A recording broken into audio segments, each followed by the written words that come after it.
I used to think that a good conversation was kind of like a tennis match, but now I think effective listening isn't really about hitting the ball back at all. Welcome back to the 50/50 Project, where every week I talk through an item on a list made up of one thing I've learned for each year I've lived. This week we're in the communications category again with thing number 27: listen to understand, and not just to respond. As I've mentioned before, I'm in strategic communications professionally, so a large part of my job is figuring out the right message and the right means of deploying it. So there's a big focus in my day to day about how to effectively communicate information out to an audience. But the other half of my job is actually to listen, to hear what people in an organization are saying about their goals, their challenges, their hopes, and their worries.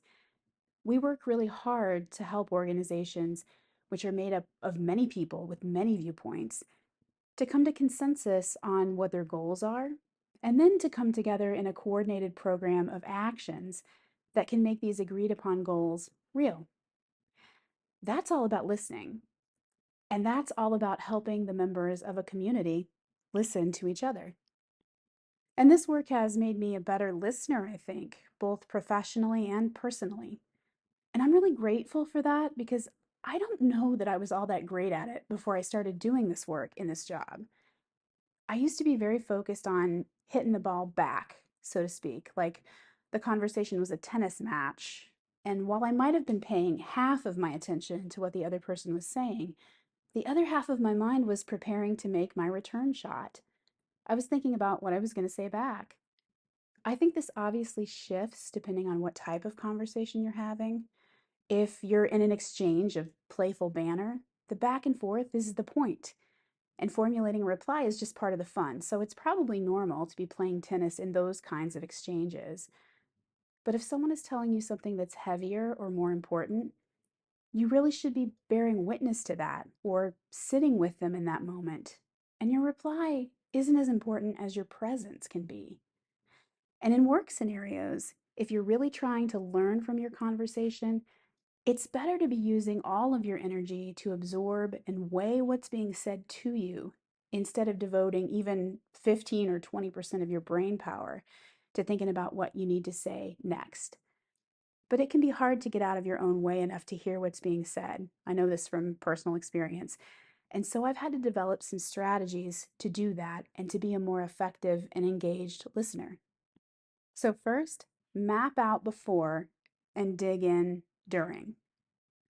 I tend to make pretty detailed notes in preparation for my focus groups and my interviews, and I always want to have a list of all the questions I know I need to ask and all the topics that are important to cover. These notes are clear, plainly formatted bullet points. I usually have a pen in hand to mark them off as I go so that I know I have a map of where I'd like the discussion to go and kind of a checklist of everything we really need to try to cover. And that way, I don't have to hold any of that information in my mind during the conversation itself. I know that a quick glance at my document, which I personally like to print out and have in physical form beside me, will give me a chance to reorient myself in like 2 seconds. So then I'm not taking energy to worry about what I'm going to ask next, and I'm not using up concentration trying to hold in my mind some kind of inventory of where we've been, what we've talked about, and what we still need to get to. It's all there at my fingertips, so I can focus all my attention on how people are answering my questions, and I can be more available to and attuned to and focused on them. Second, I've learned not to be afraid of some silence. I was already pretty good at letting people take a second and formulate their answers and not getting too worried about a few seconds of silence as they do that. I think that traces back to the years I spent teaching, which really teaches you to be comfortable with silence. In teaching, I learned that sometimes people just need a minute to think, and that's okay. But silence can feel really awkward sometimes when you're moderating a conversation.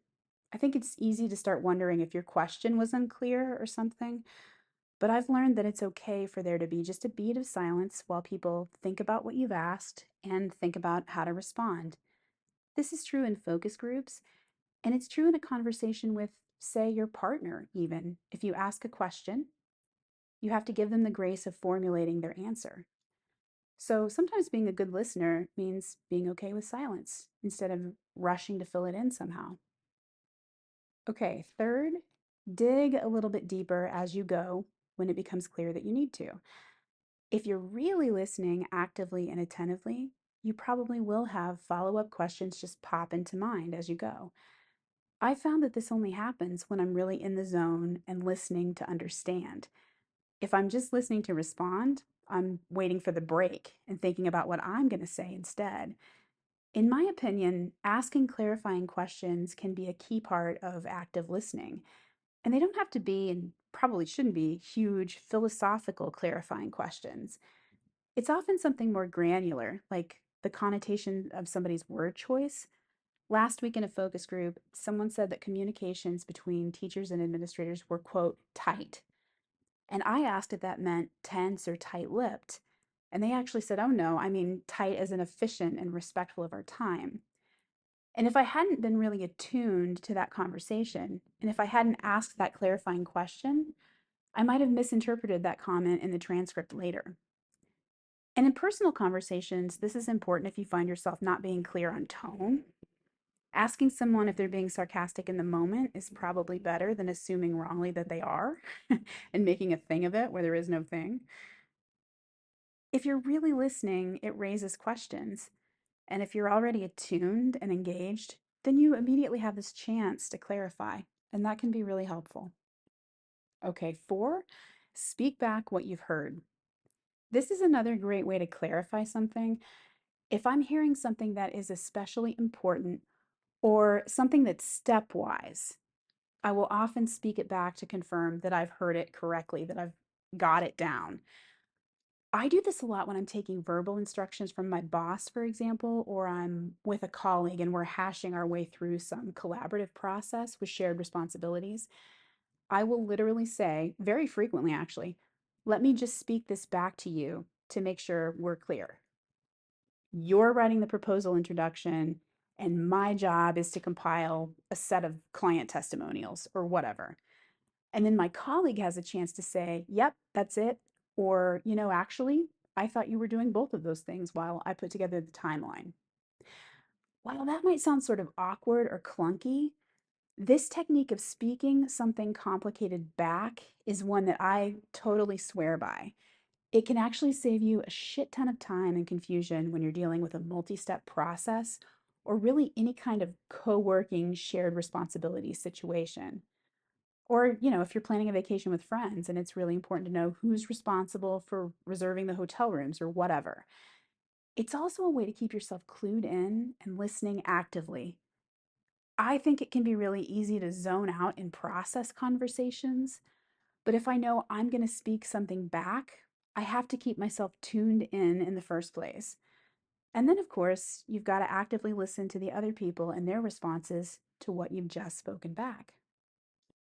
Okay, so the fifth thing that I would offer about attentive listening is to really think about honoring the candor of the people you're talking to.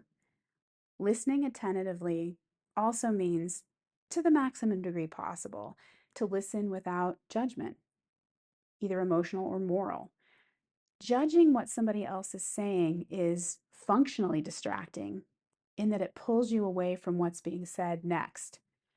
But it's also just kind of a piss poor way to repay someone for taking the time to talk to you and for opening up and sharing their information and their perspective.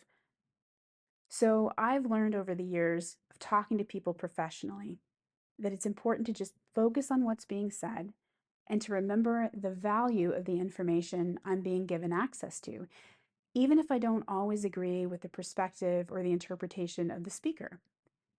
When someone talks to you, whether it's in a focus group or whether it's a friend sitting down to hash out a disagreement, there's generosity in just showing up for that conversation. I really, really try to be objective and receptive as kind of a way of saying thank you for being willing to engage in this conversation. Also, just a side note, which is less about active listening than just honoring candor more generally. In my work, we have a framework of best practices that protects the interests of people who agree to speak with us. We don't share transcripts, for example. We don't give recordings back to their parent organization. And when we do share the information derived from these conversations, we really take great pains to do it in a way that anonymizes who said what. We do that from a practical standpoint because if we didn't, no one would talk honestly with us, and who can blame them? And we would never be able to gather the information we need for our work. But more importantly, we do it because that's the right and ethical thing to do. Academic researchers are bound by similar standards of ethics when they work on human research subjects. And I think a lot of people who collect qualitative and ethnographic data in lots of different professions have the same kinds of best practices built up around their research methods. But I think this ideal holds in private conversations too. If we say we won't repeat what we've heard, we should hold to that promise.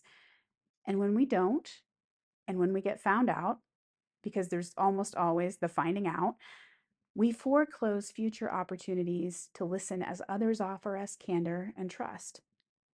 And of course, honoring candor also means being present. So if someone has taken the time to speak to you about something important or informative, put the phone away, don't multitask, just be present in that moment as a way of saying thank you for giving me your time and your information.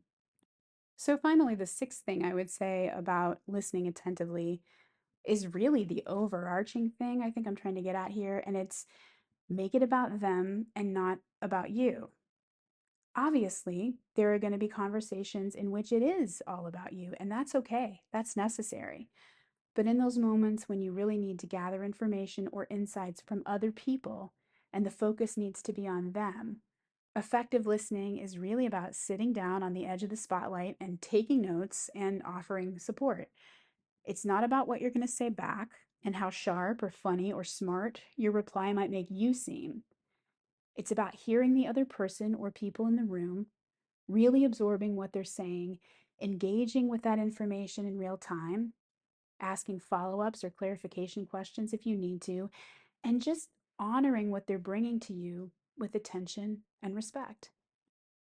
Now, again, this isn't every conversation, and I'm certainly not saying that we need to make every discussion a sacrificial experience where we focus entirely on absorbing the other person's perspective without ever asserting our own. That causes an entirely different kind of problem, and it's not how I'd want to live out my conversational life as a whole. But there are moments when we really find ourselves in a situation where we need to mine a conversation for information and insight or bear witness to something someone else is saying. And if you're listening professionally at work and you're trying to understand a situation or a problem, or you're in a personal moment where you really need to grasp a loved one's perspective or feelings, it's good to know how to really put on that listening hat and intentionally and actively and analytically tune in. Listening to understand, not just to respond, is one of the most important skills that I think I've developed in the last 20 years of teaching and working. And it's one that's opened all kinds of doors leading in all kinds of directions. And it's one that's helped me solve a whole lot of complex, sometimes wicked problems for clients and for myself at times. Okay, that's enough of that for now, I think. Thanks for listening to this episode, and thanks for spending some time with me today. I'll be back next week with thing number 28.